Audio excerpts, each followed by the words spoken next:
Hey everyone, welcome back to Tech Savvy. In today's video, I am going to show you a quick and easy way to sort YouTube videos by oldest.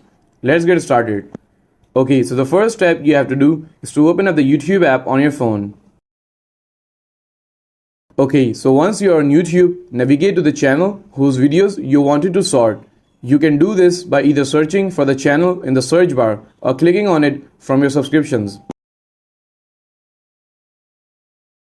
Okay, so once you are on the channel page, click on the videos tab. Okay, so at this site you will see three options right here: latest, popular and oldest. Tap on the oldest option. And just like that, the videos will be sorted from the oldest to newest. Here you have it. Now you can easily find the oldest videos on any YouTube channel. If you found this video helpful, please give it a thumbs up and don't forget to subscribe to Tech Savvy for more helpful content. And I will see you in the next video. Thanks for watching.